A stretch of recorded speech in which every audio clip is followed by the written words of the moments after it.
The last thing I wanted to touch on with you is to share, with to share with you my own thinking uh, and reflections recently that um, I kind of marvel at Chabad because there's a bit of a debate that a lot of people, especially my age, people coming out of, let's say, yeshiva or university, thinking about how they're going to lead their lives.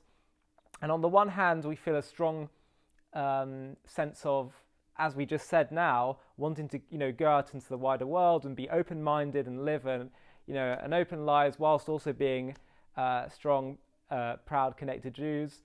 But we hear a debate inevitably that, well, you got to be careful. You leave the shtetl too much, and then you're going to lose yourself. And then, but on the other hand, there's the argument that if you live in very narrow communities and very religious, closed off, you end up leading a very narrow existence, which in some cases might not even be necessary or called for today, and rather is just a product of the exiled, persecuted Jew, which perhaps doesn't need to apply as much today, and perhaps now we have the opportunity to go out. So there's this debate between, on the one hand, your Judaism safer if you have more walls up, but then you're not going to. Then it impacts quality of life, quality of ability to influence others, to be open to the world. On the other hand, but then if you're too open, you'll lose your Judaism. It sort of sometimes manifests in sort of the modern Orthodox versus kind of more Haredi lifestyle. But then I look at Chabad, and I'm like, well, you guys will go off to Hawaii or Peru or wherever it is, and you won't have any community, and yet you not only are you strong in your Judaism, but you end up influencing those around you.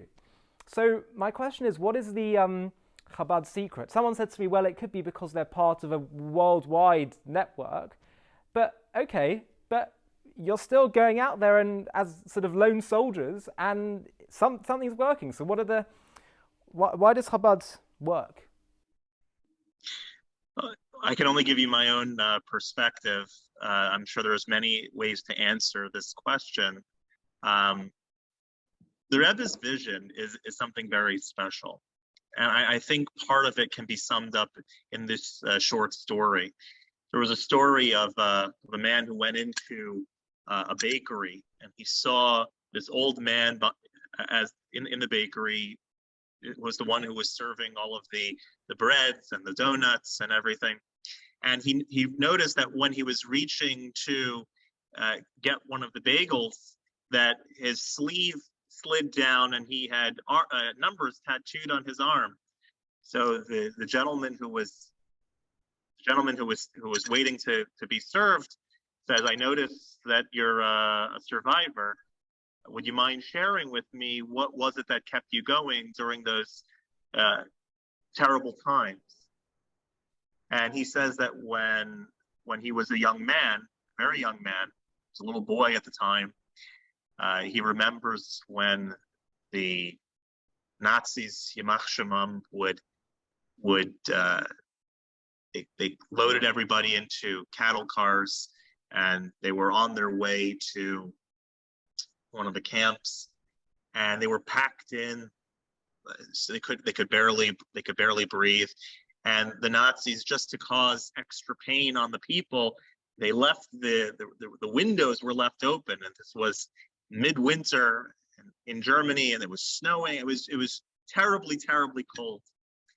And he remembers as a young boy finding himself near an old man, and the old man was so cold, and his skin, he was so thin. He had no skin really to guard himself from the intense cold. And he asked this boy, "Please, can you rub my arms and warm me?" And so the boy started rubbing the man's arms and warming him up. And after a few minutes, he was a little tired and he stopped. And so the man was very, very cold, and he said, "No, please continue. Please warm me."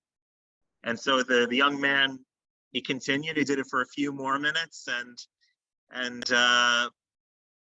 he stopped. And the old man looked at him. He says, I need you. I need you. Please warm me. Please warm me. And so the young man kept rubbing him and warming him and warming him. And they both were doing this until they both fell asleep. They were so overworked that he had been rubbing him, warming him all this time. And until they collapsed, they fell asleep. And when they woke up, they realized, they looked around, and everyone else in their immediate area had passed away just through the journey, just through the cold. And this young man was the man in the bakery. It was the baker, and he said that it was at that moment that I realized that if I want to save my own life, it comes about through warming others. The young man recognized that the only reason that he had stayed alive and warm was because he was warming this other guy. He was warming this old man. And so that, on a spiritual scale, is very much what keeps a lot of the Chabad Shluchim very passionate and very invigorated about their Judaism, even despite not living in the most Jewish of areas, where you mentioned Hawaii, or out in the middle of nowhere, where there's no Jewish resources sometimes, where there's no kosher food sometimes, and yet their Judaism strives. Why? They stay warm, they stay passionate, they stay connected, because they're doing that for others as well. And if you want to stay passionate, you want to stay warmed in your own life, your own spiritual life, help warm others as well. No matter where you go, if your mentality is that not only am I going to be happy putting tefillin on myself, but I'm going to put on tefillin as many people as I encounter today. Every person I meet at my job, every person I encounter in the stores that I go into, I'm going to put tefillin on people. I'm going to give Shabbat candles out to people. I'm going to make sure that I'm bringing warmth, the warmth of Torah, to the world around me. I myself will stay warm as well. And so the Rebbe had this magical vision.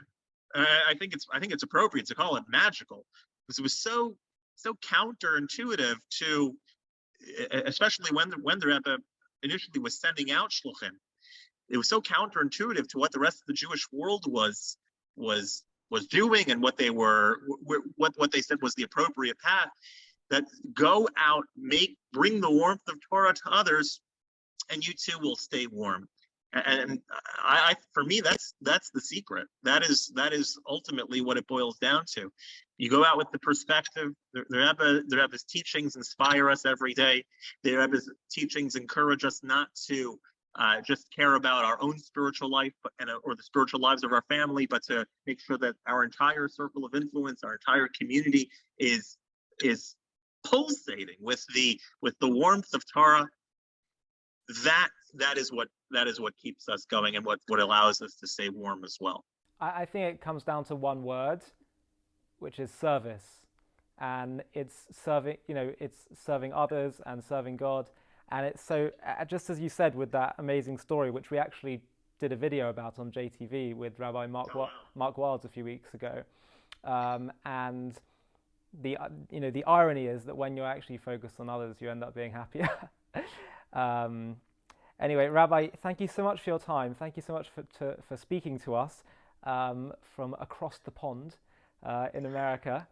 And just to really appreciate your time. And I hope we can have you on again to talk about some other topics. Please feel free to check out Rabbi Pinchas Taylor on YouTube. He also has a website. He has a life coaching program. He offers other seminars and has talks on a variety of topics. So feel free to check him out. And as I say, Rabbi, thank you so much for your time. Thanks so much for having me. I look forward to doing some stuff in the future as well.